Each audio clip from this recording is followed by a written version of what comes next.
Les jeunes, ils arrêtent pas de se plaindre, les jeunes, ce sont des paresseux. Moi, de mon époque, on travaillait, on respectait ses aînés. Est-ce que vous avez déjà entendu ce genre de débilité? Est-ce que vous avez déjà eu quelqu'un qui vous balançait qu'en fait, sa génération était la meilleure et toutes les autres générations sont pourries? En tout cas, toutes les générations qui viennent après, parce que les générations qui étaient venues avant, c'est toujours plus extrême, c'est toujours, on en fait tout le temps des caisses.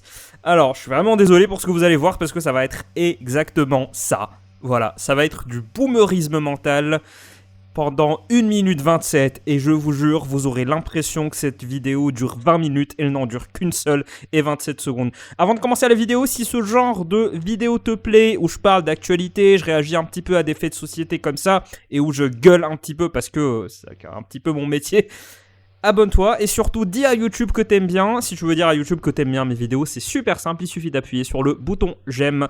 Tu peux le faire maintenant. Et abonne-toi pour ne rater aucune des prochaines vidéos. On va poursuivre, on va regarder cette vidéo qui traîne beaucoup sur les réseaux sociaux. Elle a traîné sur Twitter, je la regarde pas sur Twitter parce que je sais pas pourquoi les vidéos ne chargent pas sur Twitter en ce moment. J'ai été obligé de la télécharger. Par contre, je l'ai laissée sur le serveur, je l'ai pas mis sur mon PC. Voilà. On va regarder cette vidéo tout de suite. Et s'il vous plaît, si vous avez des objets fragiles autour de vous, écartez-les, vaut mieux. Est-ce que vous avez l'impression d'appartenir à ce qu'on appelle la génération dorée? Non, Donc, une absolument génération pas. des- Absolument pas. Doré. Absolument pas. Dis donc, Doré, c'est grâce à nous. Alors, quand on dit vous avez l'impression de faire partie de la génération dorée, c'est une façon de dire, est-ce que vous n'avez pas l'impression que vous avez été plus privilégié que les autres? Parce qu'en France, c'est complètement le cas. Alors ces gens, je suis très très très mauvais pour estimer l'âge, mais le monsieur qu'on a vu, mettons qu'il est entre 65 et 85 ans, voilà, on est très large, bah, ça voudrait dire que il aurait vécu entre les années 70, 80, 90, qui étaient des années de faste économique et financier par rapport à aujourd'hui. Je vais vous expliquer pourquoi, mais avant, je propose de poursuivre. À la sueur de nos fronts. Hein. Ah oui, oui, on travaillait énormément d'heures. Alors, est-ce que nous, en tant que retraités maintenant, on ne pourrait pas reprocher à ceux qui travaillent maintenant d'avoir un travail et des aides dorées? C'est n'importe quoi. C'est vraiment n'importe quoi. En fait, c'est très très très très très classique. J'ai vraiment de la chance dans ma famille, on n'est pas du tout comme ça. Mais pour le coup, c'est vrai qu'il y a des gens qui pensent sérieusement ça. Ils pensent que oui, en effet, les jeunes maintenant, ils travaillent pas, ils sont trop assistés, ils se plaignent beaucoup trop. Non, c'est objectivement faux.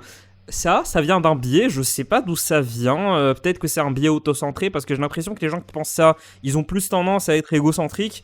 Euh, les générations qui viennent après la mienne sont tout le temps nulles, objectivement. C'était mieux avant, on a tous pensé. Si tu n'as pas encore pensé que c'était mieux avant, ça va venir, t'inquiète pas, ça va venir. Moi je n'ai que, entre guillemets, 27 ans, et pourtant, je trouve qu'il y a objectivement des critères sur lesquels les générations après sont complètement stupides, alors que la mienne ne l'était pas. Après moi, c'est pas que ma génération... Moi, je pense pas que ma génération était bonne, je pense que ma génération était éclatée au sol, mais elle était beaucoup moins éclatée au sol que les autres. On pense tous ça. Si t'as pas encore pensé ça, à un moment, ça va t'arriver et tu vas t'en rendre compte. Tu vas te rendre compte que t'es en train de penser exactement comme ce mec. Ce mec est un peu plus lucide que l'autre. Alors, on va poursuivre. Par rapport à ce que nous avons eu avant. On a eu plus de difficultés financières que les jeunes ont et d'aides que les jeunes ont actuellement. La seule chose que je veux reconnaître, c'est qu'on avait plus de travail que maintenant. C'est objectivement complètement faux ce qu'il vient de dire. Alors, à part sur le travail, oui, il a raison. Avant, il y avait beaucoup plus de travail et c'est déjà un gros facteur. Mais revenons sur ce qu'il a dit avant. Le fait que vous, les boomers, vous avez plus de difficultés que les jeunes Français actuellement. Difficultés financières. Est-ce que vous vous foutez de la gueule de qui? Je suis désolé d'être vulgaire, mais là pour le coup, je suis obligé de m'emporter un petit peu. À votre époque, vous aviez tellement plus de facilité économique. On n'a jamais eu autant d'inégalités sociales en France. Il n'y a jamais eu autant d'écart entre les plus riches et les plus pauvres. Et même quand tu prends le salaire médian, quand tu prends le salaire moyen, quand tu prends les revenus des gens, ceux qu'ils ont à la fin du mois, on n'a jamais été autant dans le rouge en France. Quand je dis on, je m'inclus pas dedans, je n'habite pas en France. On n'a jamais été autant dans le rouge. En termes d'inégalité, en termes de tout ce que tu veux, la France est dans le rouge partout. La classe moyenne n'existe plus. Elle n'existera pas avant un très long moment, avant un redressement économique. Pour l'instant, je ne veux pas vous inquiéter, mais le redressement économique, je pense que c'est pas pour demain. Quand je dis que la classe moyenne n'existe pas, ça ne veut pas dire que ceux qui ont de l'argent pour consommer n'existent plus. Non, c'est pas ça la classe moyenne. Classe moyenne, de base, ça veut dire littéralement classe moyenne. Moyenne, ça veut dire entre deux échelons. Entre les prolétaires, entre guillemets, ceux qui ne sont pas propriétaires et ceux qui le sont. Entre ceux qui ont très peu d'argent et ceux qui ont beaucoup d'argent. Ceux qui sont en transition, c'est ça la classe moyenne. La classe moyenne, de base, ça voulait dire ça. Ça voulait dire les gens qui sont sur le point de faire partie des gens qui peuvent prétendre au statut de rentier. C'est ça, être de classe moyenne. En France, ça n'existe pas. En France, aujourd'hui, pour devenir propriétaire, pour investir, soit tu es héritier, soit tu t'endettes. Tu ne peux pas. Alors qu'avant, bande d'abrutis, avant, avec un seul salaire, tu pouvais nourrir une maison avec je sais pas combien de gosses, tu pouvais avoir une maison, tu pouvais même économiser pour t'acheter une voiture, pour t'acheter une maison, pour t'acheter tout un tas de trucs qui faisaient de toi quelqu'un qui était plutôt matériellement aisé. On va dire pas aisé dans le sens financier, mais dans le sens où tu avais ce dont tu avais besoin.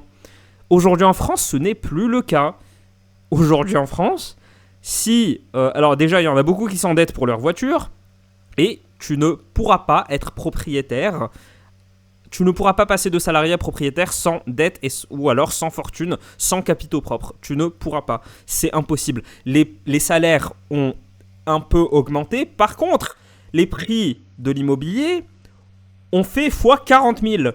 Et je vous parle même pas de l'inflation, je vous parle même pas du passage du franc à l'euro qui a été une cause énorme de déclassement. Il y a des gens qui ont été complètement déclassés par ça. Franchement, pour l'instant, je ne comprends pas comment ça s'est passé. Je n'ai jamais étudié le sujet. Pourquoi est-ce que le passage du franc à l'euro a causé autant d'inflation ?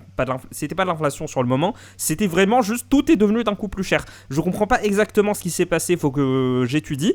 Il faut que je me pose pour étudier la question, mais c'est un fait. Les gens ont perdu énormément de pouvoir d'achat avec l'euro. L'inflation en ce moment, est-ce que... Imagine... Ah, je l'ai eu, voilà, j'ai eu un moustique et... On fait moins le malin, espèce d'abruti. Alors, du coup, je vous disais, en termes de difficultés économiques, il y en a beaucoup plus. Aujourd'hui, la génération, si t'es né entre 95 et 2005, non mais, mon Dieu, le nombre de crises que t'as connues, le nombre de guerres, le nombre d'événements cataclysmiques, je crois pas au scénario 3ème guerre mondiale. Par contre, il est en train de se passer tellement de trucs qui nous rendent ultra anxieux. Surtout, là pour le coup, c'est de la faute de personne, mais on habite avec Internet, on est dans un environnement extrêmement anxieux. C'est beaucoup plus anxieux qu'avant. Alors certes, vous aviez la guerre froide, il y avait l'URSS, il y avait la menace nucléaire, sauf que là, franchement, si seulement la menace nucléaire, c'était notre seule préoccupation aujourd'hui. Il y a tellement de choses, mais l'inflation, vous y avez pensé ça ? Le fait que les salaires ne suivent absolument pas. Je suis pas en train de préconiser de la politique publique, hein. Je suis en train de dire à ceux qui pensent que maintenant les jeunes ils sont chanceux, ils ont tout ce qu'ils veulent alors que nous à l'époque on n'avait pas, mais n'importe quoi. Vous avez factuellement tort. Vous étiez économiquement, les boomers là, vous étiez beaucoup plus confortable relativement. Votre salaire réel, on va dire, pour faire de l'économie de comptoir était beaucoup plus élevé que maintenant. Maintenant, tu peux te payer beaucoup moins de choses. Tu ne pourras pas devenir propriétaire juste avec ton salaire. Les opportunités en fait, l'échelle sociale, l'ascension sociale, c'est un ascenseur qui est en panne. Ça n'existe plus. C'est le fait de devenir fortuné, le fait d'acquérir des ressources comme ça uniquement avec... j'ai perdu le train parce que je crois qu'il y a quelqu'un à ma porte. Le fait d'espérer devenir fortuné juste avec ton salaire, c'est mort. C'est mort. Surtout si t'es quelqu'un qui veut juste consommer parce que tu veux juste aller prendre ton verre le soir avec tes potes, bah maintenant faut se mettre à compter les deniers, mon gars. Voilà, t'es obligé de regarder ton portefeuille tout le temps. Il y a plein de problèmes comme ça, je vais pas tous vous les lister. Ceux qui sont à peu près dans ma tranche d'âge, donc qui ont entre 18 et 35 ans, vous savez très bien ce dont je suis en train de parler. Voilà, on va poursuivre la vidéo. Maintenant, il y a moins de travail, Oui. mais ils sont encore plus difficiles pour accepter le travail. Alors il y en a encore moins. Parce qu'ils veulent travailler, mais avec des gros salaires et pas Oui. de contraintes surtout. Voilà. C'est-à-dire, il est Alors, on va revenir sur ça après, mais je veux réagir à ce que le mec là, il a dit, pas le les- mec encore moins, quand parce il a que- dit, voilà, il a dit que il y a moins de travail aujourd'hui, sauf que les jeunes sont plus réticents à accepter du travail, donc il y en a moins. C'est typiquement le genre de truc où je vous dis faites attention à l'interprétation, parce que ce qu'il dit n'est pas totalement faux, sauf que l'angle dans lequel il le prend, il y a rien de plus méprisant que ça. En France, il y a du travail et il y a énormément de chômage. Les deux situations sont compatibles. Elles n'ont jamais été incompatibles. Il n'y a rien d'incompatible au fait de dire il y a un chômage qui touche principalement les jeunes et les entreprises ne trouvent pas suffisamment de gens pour travailler. Pourquoi ? Parce que les privilégiés de votre génération, vous aviez un point qui était qu'on ne retrouvera plus jamais à moins que la France se réindustrialise, c'était l'industrie.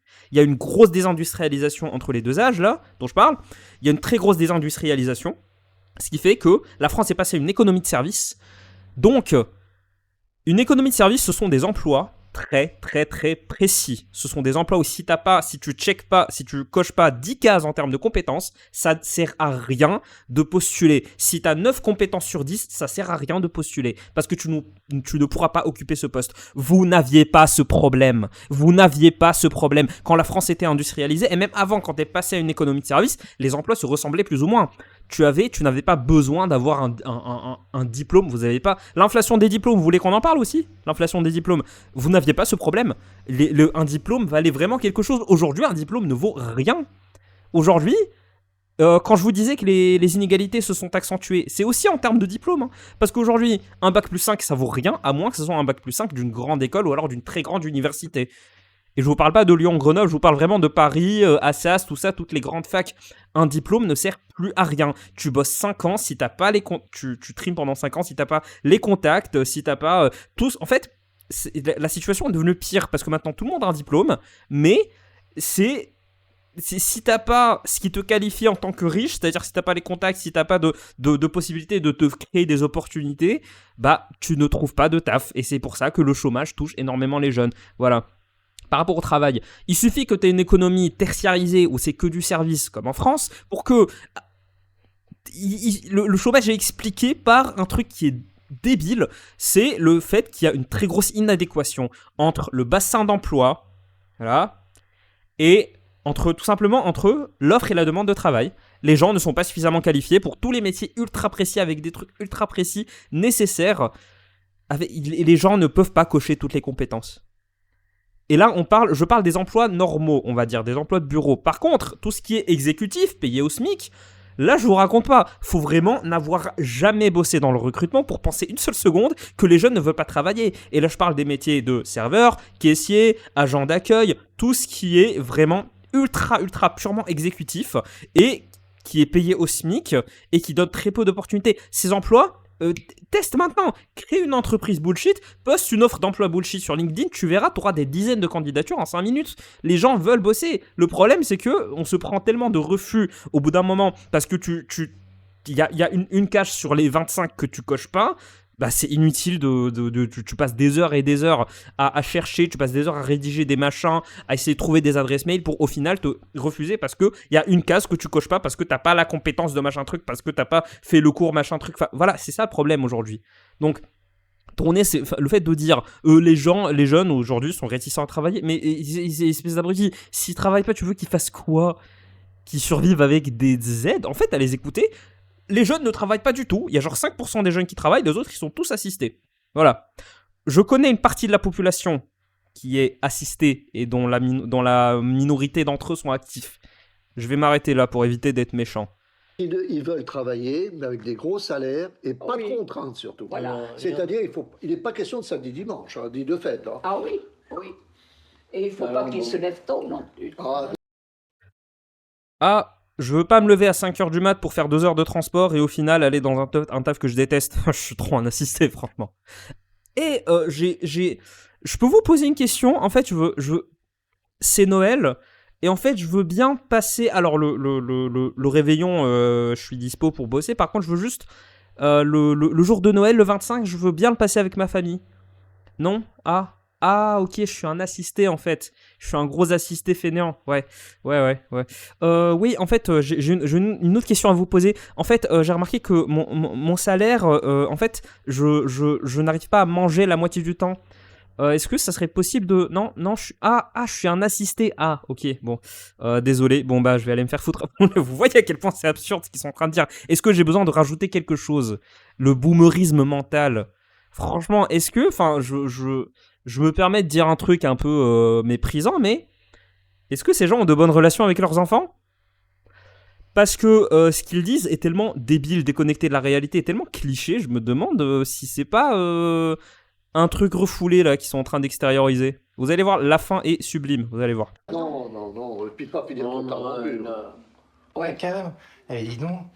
Ouais, franchement, je suis un gros assisté, moi. Tu sais, ouais, en fait, je me suis rendu compte que j'étais un assisté. Je me suis rendu compte qu'en fait, quand ma fiche de poste, quand il y a marqué 17h30, en fait, j'aime pas quand ça dépasse. J'aime pas être dans l'illégalité, en fait. Ah, je suis un assisté, faut que je me remette en question. Vous versez dans l'antijeunisme, là? Non. Pas du tout.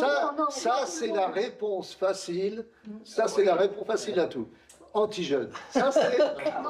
Et c'est le mot magique. Étonnant débat sur les retraites et notre dette qui se termine en conflit de génération. Mais donc on fait quoi avec vous qui êtes de plus en plus nombreux là pour sauver nos Ah retraites? bah, il n'y a qu'à nous tuer. Pour sauver nos dés. Voilà. Non René quand même, pas sérieux. Non, quand même. Non, bah, pas à vous tuer. Par contre, sa réponse... en fait, c'est ça qui est génial. C'est que ce mec, il est parfaitement cynique, il est parfaitement conscient de ce qu'il est en train de faire. Quand ça parle des jeunes, il critique, il dit ils sont assistés, machin, ils veulent pas travailler, ils ont des aides et tout, alors que nous on a bossé. Et là, quand on lui dit, mec, t'es assisté, en fait, les jeunes là que tu critiques, ils sont en train de payer pour ta retraite. Quand on lui dit ça, il dit, bah, tuez-moi, qu'est-ce que vous allez faire? Vraiment. Et il est trop content parce que. Il est trop content parce qu'il a vraiment l'impression d'avoir sorti la punchline ultime là. Ah bah tuez-moi, qu'est-ce que vous allez faire? Vraiment, il s'est vraiment pris pour un malin. Parce que il suffit de lui poser la question des retraites pour qu'il se rende compte que tout ce qu'il est en train de dire, c'est du n'importe quoi. Par contre, il n'a jamais entendu l'expression anti-jeune avant. Je vous le garantis. Vu sa réaction, oh ça c'est le mot magique, le mot facile. Non, l'expression le anti-jeunisme, là je sais pas ce qu'il a dit le journaliste, c'est une expression qui n'existe pas en fait. Mais comme il veut pas paraître comme un boomer, qu'il veut pas paraître pour les cervelés dépassés qu'il est, bah il ne veut pas admettre le fait qu'il n'a jamais entendu cette expression et que ce n'est pas français. Voilà. Et puis, le fait de dire anti-jeune, machin truc, franchement, assumez. Vous êtes clairement en train de dire que tous les jeunes en France sont des gros assistés qui ne veulent pas travailler dans le black, qui veulent se reposer, ils veulent avoir des bonnes conditions de travail, ce sont des criminels, oh mon Dieu, ce sont des assistés. Voilà, assumez le fait que vous n'aimez pas les jeunes, assumez le fait que vous êtes aigris. Voilà, il faut de l'honnêteté, il faut être en vérité les uns avec les autres. Pour éviter les conflits générationnels, il suffirait d'être honnêtes les uns avec les autres et je pense que tout irait pour le mieux. Je crois que c'est tout. Salut.